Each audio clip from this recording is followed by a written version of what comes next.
और इस बीच बड़ी खबर आपको बताएंगे, विधानसभा उपचुनाव के नतीजे आ जाने हैं। 8 बजे से वोटों की गिनती शुरू होनी, यानी अब से बस कुछ ही देर में ये वोटों की गिनती शुरू हो जाएगी। 8 बज चुके हैं। बड़ी जानकारी है, 7 राज्यों की 13 सीटों के नतीजे आज आने हैं और 8 बजे से वोटों की गिनती अब शुरू हो चुकी है। 7 राज्यों की 13 सीटों के नतीजे आएंगे। तो बड़ी जानकारी विधानसभा उपचुनाव को लेकर आपको बता रहे हैं। नजरें लगातार टिकी हुई हैं क्योंकि विधानसभा उपचुनाव हुए कुल 7 राज्यों की 13 सीटों पर, जिन पर अब आज नतीजे आ जाएंगे। 8 बजे से वोटों की गिनती अब शुरू हो गई और देखिए, जो 7 राज्य हैं उसमें बिहार, पश्चिम बंगाल, तमिलनाडु, मध्य प्रदेश, उत्तराखंड, पंजाब और हिमाचल है, जिनकी 13 विधानसभा सीटों के लिए 10 जुलाई को वोटिंग हुई थी और इन 13 सीटों के चुनाव परिणाम आज घोषित किए जाएंगे। और ऐसे में जो रुझान है, जो नतीजे हैं, वो उपचुनाव के सामने आना शुरू हो चुके हैं। पश्चिम बंगाल, आपको याद होगा किस तरीके से उपचुनाव परिणाम और बंगाल उपचुनाव में यहाँ पर जमकर हिंसा हुई थी। हिंसा के बीच रायगंज, राणाघाट, दक्षिण बागदा और मानिकतला सीटों पर उपचुनाव हुए। पश्चिम बंगाल में हिंसा और कथित कदाचार के बीच रायगंज, राणाघाट, दक्षिण बागदा और मानिकतला सीटों पर ये उपचुनाव हुए थे और ऐसे में यहाँ पर 62.71% मतदान हुआ था। शाम 5 बजे तक के आंकड़े आपको बता रहे हैं। इसके बाद बात अगर रुपौली की करें, रुपौली उपचुनाव परिणाम तो बिहार में पूर्णिया जिले के रुपौली विधानसभा क्षेत्र में शाम 6 बजे तक 52.75% मतदान हुआ था। इसके अलावा हिमाचल प्रदेश में 71% से अधिक मतदान हुआ था। पंजाब के जालंधर में भी वोटिंग हुई थी, लेकिन कुल मिलाकर आज नतीजे अब सबके सामने। और इसी बीच अस्मित हमारे साथ जुड़ चुके हैं लाइव। अस्मित, रुपौली विधानसभा में क्या लग रहा है, कौन बाजी मारेगा, क्योंकि अब वोटों की गिनती शुरू हो गई 8 बजे से? बिल्कुल, वोटों की गिनती शुरू हो गई है और रुपौली में इस बार देखिए मुकाबला दिलचस्प हो गया है क्योंकि त्रिकोणीय मुकाबला इसे माना जा रहा है। शंकर सिंह है, निर्दलीय चुनावी मैदान में है, पहले भी चुनाव लड़ चुके हैं, जीते भी हैं पूर्णिया रुपौली से, और वो इस समय टक्कर दे रहे हैं बीमा भारती जो आरजेडी की उम्मीदवार है और जेडीयू से कलाधार मंडल जो एनडीए गठबंधन के प्रत्याशी है। वहां पे ये तीनों के बीच में बड़ी कड़ी टक्कर होने वाली है आज। और देखिए, क्योंकि परिणाम तो 12 बजे तक लगभग क्लियर होंगे कि रुपौली से कौन आगे चल रहा है और कौन वहां पे बढ़त में है, लेकिन सबसे बड़ा सवाल ये है कि बीमा भारती जिन्होंने जेडीयू छोड़कर वो आरजेडी में शामिल हुई और अब आरजेडी के टिकट पर फिर से रुपौली उपचुनाव लड़ रही हैं और विधायक के तौर पर जीतेंगी तो फिर वहां का नेतृत्व करेंगी, लेकिन उनको बहुत बड़ा नुकसान होता दिख रहा है क्योंकि जेडीयू में देखिए नीतीश कुमार की पार्टी से वो चुनाव लड़ती रही हैं और वहां जीतती रही हैं और जीतने की वजह उनके पति जो है वहां पे उनकी बहुत ज्यादा पकड़ मानी जाती है, लेकिन इस समय वारंट जारी है उनके पति के खिलाफ।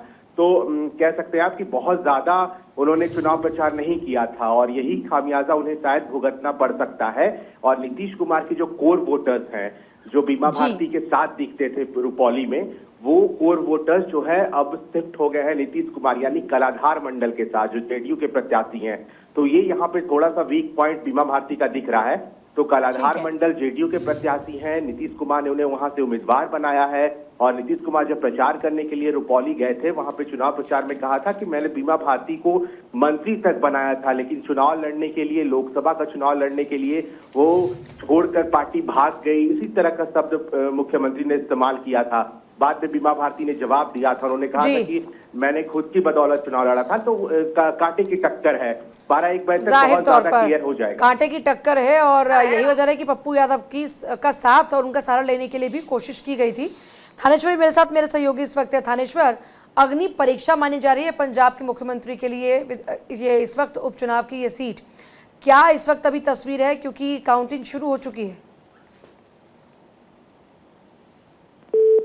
सीटों पर भी उपचुनाव हो रहा है तो हिमाचल के मुख्यमंत्री की भी आज अग्नि परीक्षा मानी जा रही है क्योंकि उनकी पत्नी देहरा से, हमीरपुर के देहरा क्षेत्र से उनकी पत्नी स्वयं जो है कमलेश ठाकुर वो चुनाव लड़ रही है। पूरे हिमाचल की नजरें कमलेश ठाकुर के चुनाव पर लड़ी हुई है। इस समय जो है नालागढ़, हमीरपुर और देहरा 3 विधानसभा क्षेत्रों पर इस समय 8 बजे काउंटिंग शुरू होगी, जिसमें कि अगर मैं कहूँ नालागढ़ में तो बाबा हरदीप सिंह है कांग्रेस के, केएल ठाकुर है भाजपा के और हरदीप सिंह निर्दलीय है। इन तीनों में कांटे की टक्कर चल रही है। अब देखना ही है कि विजयी किसकी होती है। हालांकि बाबा हरदीप सिंह इन सब पर भारी पड़ते थोड़े नजर आ रहे हैं। हमीरपुर में आशीष शर्मा बीजेपी से और पुष्पेंद्र वर्मा कांग्रेस से हैं और देहरा विधानसभा क्षेत्र से कमलेश ठाकुर कांग्रेस से और होशियार सिंह बीजेपी से हैं। कमलेश ठाकुर को जिताने के लिए कई दिनों से कैंप किया हुआ था वहां पे मुख्यमंत्री सुखविंदर सिंह सुक्खू ने। पूरे हिमाचल की नजरें अब इस पर टिकी हुई हैं। और अगर पंजाब की बात करें थानेश्वर, क्योंकि जालंधर पश्चिम विधानसभा सीट के लिए यहाँ पर उपचुनाव हुए और ऐसे में ये कहा जा रहा है, जैसे कि पूजा भी कह रही थी कि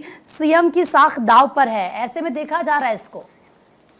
देखिए, सीएम की साख बिल्कुल आपने ठीक कहा कि जालंधर उपचुनाव को लेकर सीएम की साख दांव पर है, क्योंकि जिस तरीके से सीएम ने कुछ दिन पहले वहां पर जालंधर के अंदर अपना रेजिडेंस भी जालंधर शिफ्ट कर लिया। उनका कहना है कि जालंधर में जिस तरीके से लोगों ने मुझे प्यार दिया था, मैं अब जालंधर को ही अपना सीएम सिटी बनाता और जालंधर में ही रहूंगा। अब सीएम ने भगवंत सिंह मान ने पूरा जोर लगाया है जालंधर पश्चिम की सीट को जीतने के लिए, लेकिन अभी वह कांटे की टक्कर है। 12 बजे तक सारी स्थिति साफ होने की संभावना है और पूरे पंजाब की नजरें उस पर टिकी हुई हैं। जी, और देखिए इस बीच हरीश भी उत्तराखंड से क्योंकि हमारे साथ में जुड़ गए। हरीश, उत्तराखंड में क्या कुछ नजर आ रहा है, क्योंकि उपचुनाव के जो रिजल्ट्स हैं उसका इंतजार लगातार किया जा रहा है। बिल्कुल, उत्तराखंड की 2 विधानसभा सीटों पर 10 जुलाई को उपचुनाव हुए थे।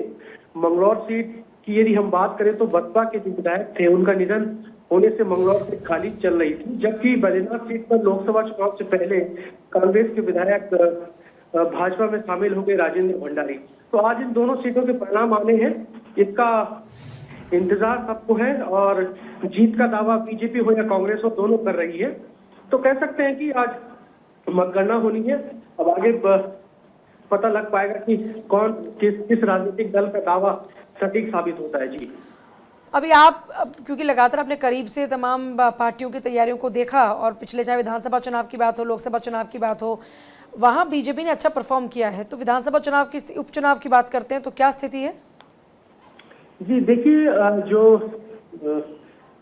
जानकार है, पॉलिटिकल जानकार है, उनका ये मानना है कि जो मंगलौर सीट है वहां पर जो कांग्रेस के काजी निजामुद्दीन है वो मजबूत माने जा रहे हैं, ऐसा जानकार बताते हैं। जबकि बद्रीनाथ सीट से जो राजेंद्र भंडारी है, बीजेपी के कैंडिडेट जो कांग्रेस से बीजेपी में शामिल हुए, उनका पलड़ा भारी दिखाई देता हुआ नजर आ रहा है। थानेश्वर जी, आपके पास वापस लौटती हूँ। थानेश्वर के पास एक बार रुक कर लेते हैं। थानेश्वर, चाहे जालंधर पश्चिम की बात हो या फिर हिमाचल की सीट की क्यों ना बात हो, अभी कोई अपडेट आ रहा है क्या वहां से? क्योंकि काउंटिंग की प्रक्रिया शुरू हो चुकी है। देखिए, काउंटिंग की प्रक्रिया शुरू हुई, अब केवल 7 मिनट ही हुए हैं। पहला राउंड 15 मिनट के बाद उसकी काउंटिंग की प्रक्रिया आने की संभावना है। अभी किसी तरह की कोई प्रक्रिया नहीं आई, अभी पहले पोस्टल ऑर्डर वोटर है वो खुलेंगे, उसके बाद सारी काउंटिंग शुरू होगी। क्योंकि थानेश्वर बीजेपी को उम्मीद बहुत ज्यादा है, क्योंकि बीजेपी को उम्मीद बहुत ज्यादा है। जो मौजूदा विधायक थी वो इस्तीफा देकर बीजेपी में शामिल हो गई थी और बीजेपी ने फिर उन्हीं पर भरोसा जताया, उन्हीं को चुनावी मैदान में उतारा। जी बिल्कुल ठीक कहा आपने, बीजेपी का उम्मीदें काफी है, बीजेपी ने उन्हीं को उम्मीदवार ठहराया है। लेकिन साथ ही साथ बीजेपी के जो वहां से उम्मीदवार जो पहले वहां से टिकट की तैयारी कर रहे थे, जो पुराने बीजेपी के वर्कर थे, उनमें भी अंतर करने की संभावना है, क्योंकि ये नए अभी बीजेपी में शामिल हुए थे, बीजेपी ने इन्हें टिकट दे दी। तो उनका ये भी कहना है कि ये कल के बीजेपी में आए, शामिल हुए और इन्हें टिकट दे दी, और हम इतने सालों से बीजेपी के साथ जुड़े हुए थे, हम पर बीजेपी ने विश्वास नहीं जताया, इसीलिए अंतरकलह होने की भी संभावना बहुत ज्यादा है। हालांकि आला नेताओं ने वहां पर आकर इन सबको संतुष्ट करने का प्रयास किया था, लेकिन अभी उस तरह की संतुष्टि हो नहीं पाई थी जिस तरह की संतुष्टि की उम्मीद थी। अब देखते हैं उसका फायदा सीधा सीधा कांग्रेस को होने की संभावना थी। अब नतीजे सारा कुछ बताएंगे कि बीजेपी ने जिस तरह के बाकी क्षेत्रों में बीजेपी अच्छा परफॉर्म कर रही है, तो उत्तराखंड अपना हिमाचल में बीजेपी किस तरह परफॉर्म करती है। जी देखिए, मध्य प्रदेश, पश्चिम बंगाल, बिहार समेत कुल 7 राज्यों की 13 विधानसभा सीटों पर उपचुनाव के वोटों की गिनती शुरू हो चुकी है। पिछली बार बीजेपी ने 3 सीट, कांग्रेस 2 और अन्य पार्टियों ने 8 सीटों पर जीत दर्ज की थी।